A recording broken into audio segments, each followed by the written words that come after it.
आज की बड़ी खबर आनंद विहार से चलकर भागलपुर आ रही साप्ताहिक सुपरफास्ट एक्सप्रेस में क्यूल स्टेशन के पास जमकर लूटपाट हुई और इस दौरान विरोध करने पर यात्रियों से मारपीट की गई।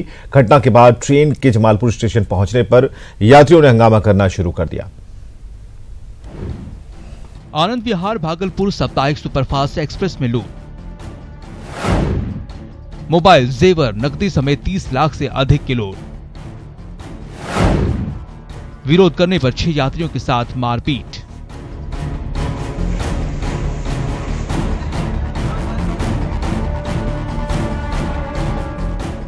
बिहार में ट्रेन यात्रा सुरक्षित नहीं है। बुधवार की रात आनंद विहार से भागलपुर जा रही साप्ताहिक सुपरफास्ट एक्सप्रेस 12,350 में लुटेरों ने जमकर तांडव मचाया। हथियारबंद डकैतों ने धनौरी उरैन के बीच पवई हॉल्ट दैता बांध के पास वैक्यूम कर जमकर लूटपाट की। जेवर, मोबाइल, नकदी समेत करीब 30 लाख से अधिक की लूट की। वहीं विरोध करने पर यात्रियों से मारपीट भी की। घटना के बाद ट्रेन जब जमालपुर पहुंची तो नाराज यात्रियों ने जमकर हंगामा मचाया।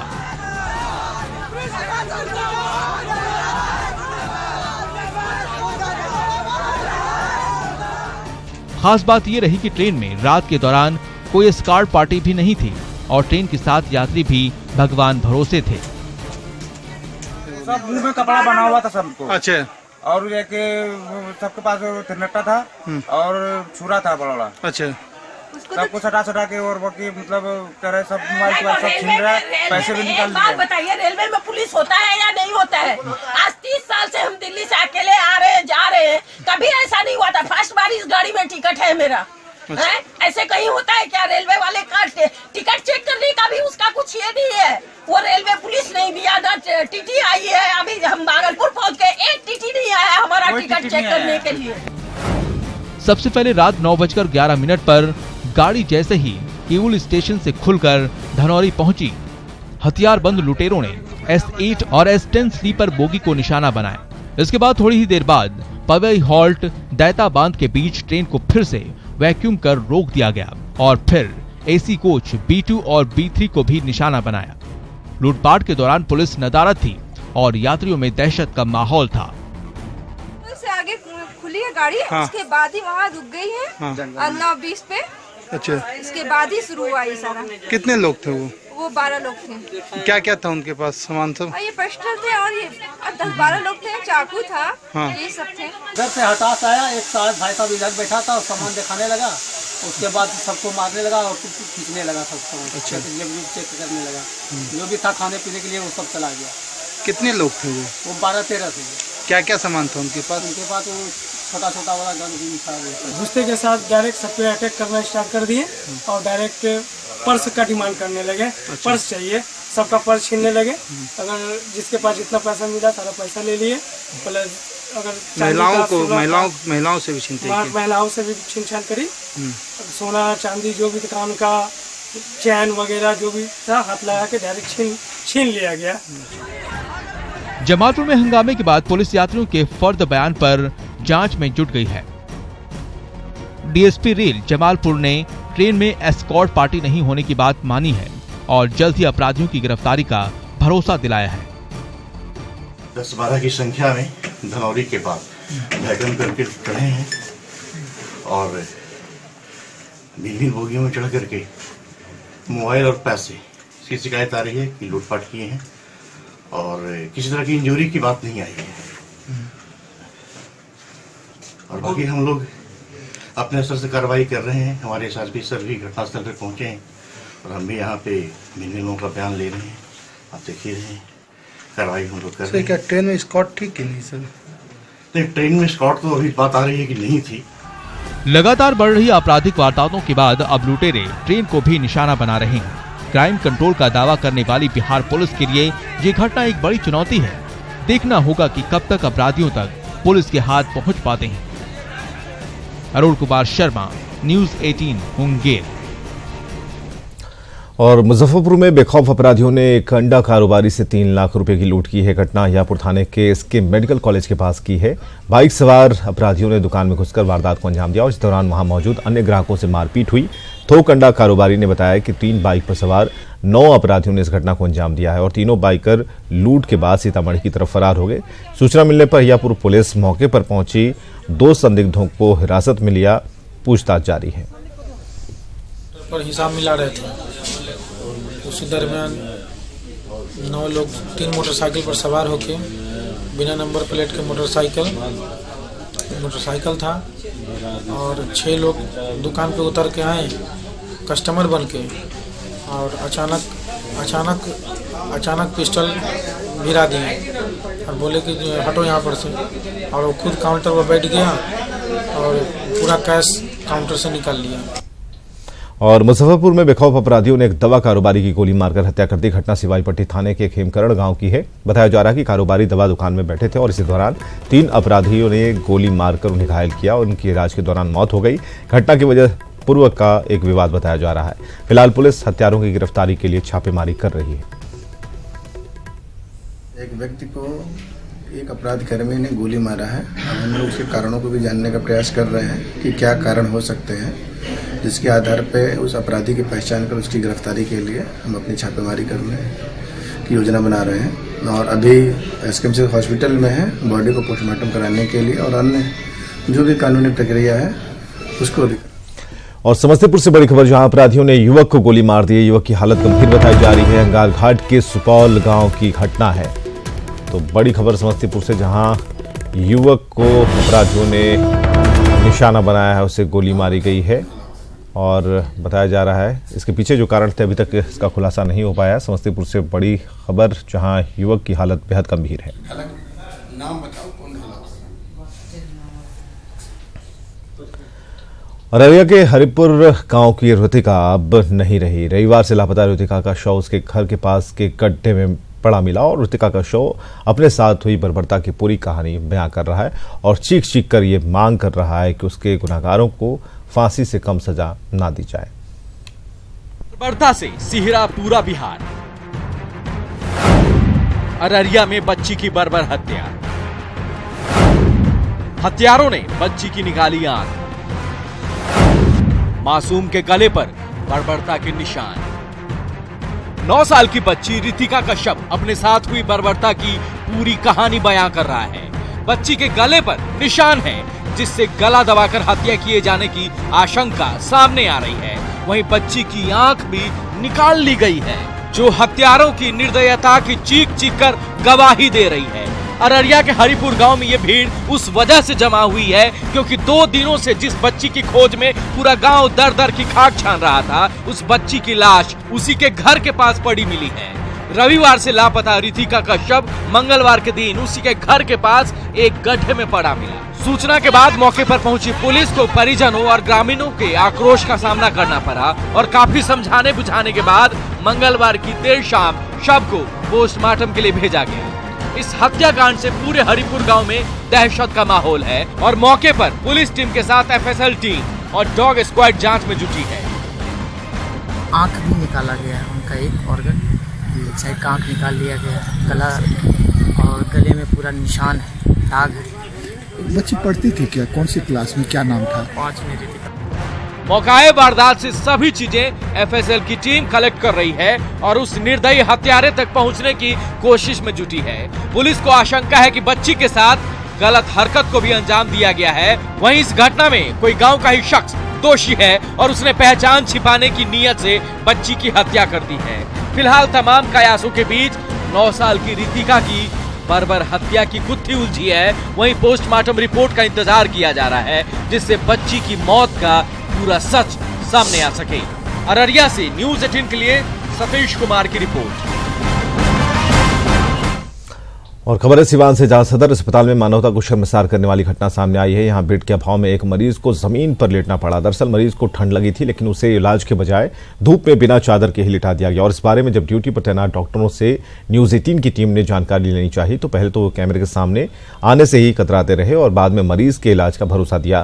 स्वास्थ्य मंत्री मंगल पांडे के गृह क्षेत्र में जब हेल्थ सिस्टम का ये हाल है तो सूबे के दूसरे जिलों में बेहतर सुविधा की बात करना बेमानी है। बैठा हुआ, लेटा तो नहीं होगा। जमीन में सोया हुआ था, जमीन में सोया हुआ है। उठा के हम लोग बैठा दिए हैं। देख लेते हैं क्या कार्रवाई होगी सर? तो उसको बेड दिया जाएगा, बेड देंगे उसको। और सिरसा में इन दिनों एक ऑडियो टेप वायरल हो रहा है, जिसमें पीजी में नामांकन कराने को लेकर 5,000 रुपए की मांग की जा रही है, वो भी अवैध तरीके से। हालांकि इस ऑडियो की सत्यता की पुष्टि न्यूज 18 नहीं करता। इस टेप को लेकर छात्र संगठन एनएसयूआई और एबीवीपी अब आमने सामने है। एनएसयूआई ने इस छात्र संगठन को बदनाम करने की साजिश बताया है और कोर्ट में मानहानि का मुकदमा करने की चेतावनी दी है। वहीं एबीवीपी ने इसके जरिए करप्शन के खुलासे का दावा किया। करने के बाद जो ये पाया गया है कि जिसके नाम से ये ऑडियो है या फिर जिस संगठन के छात्रों के द्वारा ऐसा आवाज उसका रहा है, वो कथित तौर पे इसी महाविद्यालय के छात्र आपको हैं और वो यहाँ से वो आपको वो छात्र प्रतिनिधि के रूप में आपको जीते हुए भी आपको हैं। उसी के आधार पे हमने इस ऑडियो को जारी किया है। अब हम महाविद्यालय प्रशासन से और विश्वविद्यालय प्रशासन से इस ऑडियो की जांच करने को लेकर हम मांग करेंगे और उसके ऊपर जो भी उचित कार्रवाई होगी हम उसके लिए हम मांग करेंगे। ऑडियो की भी जांच होनी चाहिए, नामांकन की भी जांच होनी चाहिए और प्राचार्य खुल करके सामने आकर के बताए। अन्यथा जो ऑडियो को एडिट करके डाला गया उस पर कुछ फोटो तस्वीर दिख रहा है जिसमें कई एनएसयूआई के नेता हैं, तो मैं उन पे मानहानि का मुकदमा दायर करवाऊंगा, जिसमें कई कांग्रेस के नेता, कई हमारे एनएसयूआई के ऊर्जावान साथियों का फोटो भी डाला गया है। और मैं ऐसे तत्वों को चिन्हित करके जो सोशल मीडिया पर इस चीज़ को चला रहे हैं, मैं उनके खिलाफ भी मानहानि का मुकदमा को लेकर मैं कोर्ट में जाने। इधर पूर्वी चंपारण में नाबालिग के साथ यौन शोषण करने और अश्लील वीडियो बनाने के आरोप में पूर्व सरपंच को पुलिस ने गिरफ्तार कर लिया है। मामला हरसिद्धि थाने का है। कंछेदवा पंचायत के पूर्व सरपंच जयराम महतो ने अपने कोचिंग संस्थान में पढ़ने वाली नाबालिग का यौन शोषण किया और साथ ही वीडियो वायरल करने की धमकी देकर 1.5 साल तक अपना शिकार बनाता रहा। परिजनों को जब पीड़ित ने जानकारी दी तब पिता के आवेदन पर पुलिस ने पूर्व सरपंच को गिरफ्तार किया। आरोपी को स्पीडी ट्रायल के जरिए जल्द सजा दिलाने में पुलिस जुटी है। इस संदर्भ में जब बच्ची के पिता को इस बात की जानकारी, बच्ची अपने पिता को इस बात की जानकारी दी तो आज पिता आकर के यहाँ केस किए हैं। जयराम महतो गिरफ्तार हो चुका है। क्या स्पीडी ट्रायल चलेगा? एकदम स्पीडी ट्रायल निश्चित रूप से चलेगा और इसमें इसको सजा होगी। अररिया के ताराबाड़ी के मुंशी पर घूस लेने का आरोप लगा है। मामला ताराबाड़ी थाने के ढिमिया ब्राह्मण टोला की है। पीड़ित इंद्रानंद का कहना है कि रास्ते के विवाद को पड़ोसियों ने उनके साथ मारपीट की। केस दर्ज कराने के लिए ताराबाड़ी थाने के मुंशी ने पैसे भी लिए, लेकिन केस दर्ज नहीं किया और साथ ही पुलिस पर धमकाने का आरोप लगाया है। घूस लेने का वीडियो भी वायरल हुआ था, लेकिन थानाध्यक्ष ने इस बारे में कुछ भी बोलने से इनकार किया है। पीड़ित पक्ष ने इंसाफ के लिए कोर्ट से गुहार लगाई है। पैसा दीजिए और आपका केस जो है FIR जो है भेज देंगे, और हमारा FIR नहीं भेजा और उल्टी जो है पार्टी का जो है FIR भेज दें 107 करके। इसलिए हम मतलब पुलिस आपसे पैसा ली फिर भी आपका काम नहीं किया? हमारा काम नहीं किया। नहीं काम करने के बाद फिर हम अदालत में गए और अदालत में हमने केस किए हैं 16 तारीख को, जिसका की गवाही होगा 18/1/2019 को। और आज सीएम नीतीश कुमार मधुबनी दौरे पर आ रहे हैं। सीएम यहां सौराठ गांव में मिथिला चित्रकला संस्थान की आधारशिला रखेंगे। साथ ही कार्यक्रम स्थल पर लगाए गए आर्ट और क्राफ्ट के तमाम स्टॉल्स का निरीक्षण भी करेंगे। मुख्यमंत्री यहां जनसभा को संबोधित करने वाले हैं। सीएम के दौरे को लेकर मधुबनी वासियों में खासा उत्साह देखा जा रहा है। सीएम के हाथों मिथिला चित्रकला संस्थान की आधारशिला रखे जाने के बाद मिथिला की कला और संस्कृति को नई पहचान मिलने की उम्मीद बढ़ गई है। सीएम के दौरे के मद्देनजर सुरक्षा इंतजामों और तैयारियों को लेकर जिला प्रशासन अलर्ट है। मिथिला को और मधुबनी को इस संग्रहालय की सौगात वो देने जा रहे हैं। तो इस कार्यक्रम में बेसिकली हम जो है क्राफ्ट स्टॉल्स इंस्टॉल कर रहे हैं। इसमें मिथिला के और बिहार के जितने भी कलाएं हैं, हस्तकलाएं, ललित कलाएं, इसके यहाँ पे 20 स्टॉल्स लगाए जाएंगे। साथ ही में जो इन कलाओं के संवर्धन हेतु EPCH का हो, export promotion council for handicrafts हो, जेम हो, इनके भी स्टॉल्स यहाँ पे लगाने जा रहे हैं।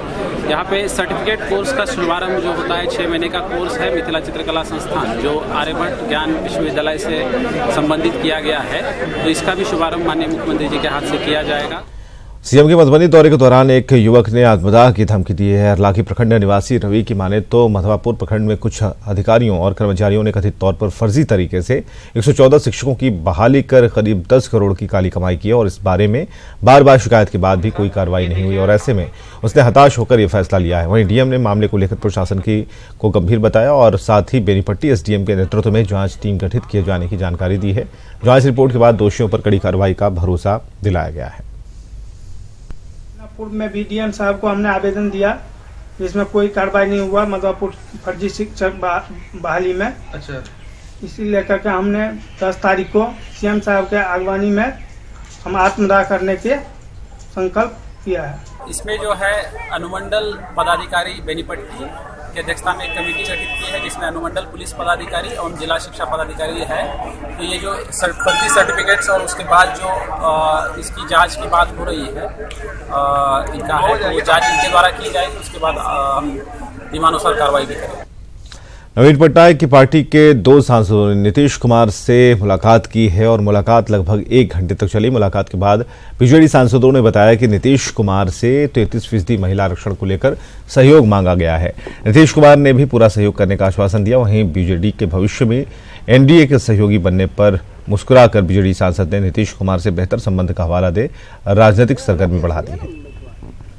उड़ीसा से 2 सांसद श्री नगेंद्र प्रधान जी और हमारे के जना हम लोग श्री नवीन पटनायक उड़ीसा का माननीय मुख्यमंत्री जी भेजे हैं हम लोग को कि नीतीश कुमार जी बिहार का ऑनरेबल चीफ मिनिस्टर से मिलने के लिए आने का मकसद ये था कि जो वुमेन रिजर्वेशन 33% रिजर्वेशन हर असेंबली में हो और पार्लियामेंट में हो जाए, इसीलिए उन्होंने एक इनिशिएटिव लिया है। हम लोग हर राज्य में जा रहे हैं, हर मुख्यमंत्री जी और पार्टी प्रेसिडेंट से मिल रहा है। बहुत ही अच्छी बात है कि बिहार से हम लोग को पूरी मदद मिला और श्री नीतीश कुमार जी का पूरा एश्योरेंस रहा कि हम आपका साथ है, श्री नवीन पटनायक जी का साथ है। ऐसा बोल नहीं सकता है, मगर समाज को हर वर्ग के लिए काम करने के लिए जो कदम हमारा मुख्यमंत्री जी उठाया है, कभी हम बिहार मुख्यमंत्री तो बहुत अनुभवी नेता है, सोशलिस्ट बैकग्राउंड है।